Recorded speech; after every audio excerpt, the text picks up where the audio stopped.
அத்தியாவசிய பொருட்களின் விலையை கட்டுப்படுத்தும் நடவடிக்கையாக மத்திய அரசு நடமாடும் வாகனங்கள் மூலம் வெங்காயத்தை கிலோ 24 ரூபாய்க்கு விற்பனை செய்யும் திட்டத்தை தொடங்கியுள்ளது. இதன் மூலம் மக்கள் குறைந்த விலையில் வெங்காயத்தை வாங்க முடியும்.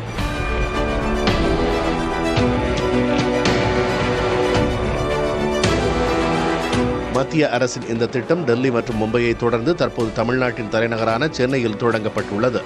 அம்பத்தூரில் நடைபெற்ற இந்த திட்டத்தின் தொடக்க விழாவில் தேசிய வேளாண் கூட்டுறவு சந்தைப்படுத்துதல் கூட்டமைப்பின் தமிழக தலைவர் பிரகாஷ் ராவ் நடமாடும் வாகனங்களை தொடக்கி வைத்தார்.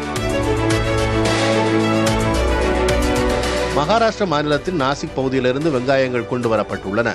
வெளிச்சந்தையில் வெங்காயம் கிலோ 30 முதல் 35 ரூபாய் வரை விற்கப்படும் நிலையில் மத்திய அரசின் இந்த மலிவு விலை விற்பனை வெங்காய விலையை கட்டுப்படுத்தும் என எதிர்பார்க்கப்படுகிறது. இதைத் தொடர்ந்து பாரத் அரிசி மற்றும் பாரத் ஆட்டா போன்ற பொருட்களும் குறைந்த விலையில் விற்பனை செய்யப்படும் என மத்திய அரசு அறிவித்துள்ளது.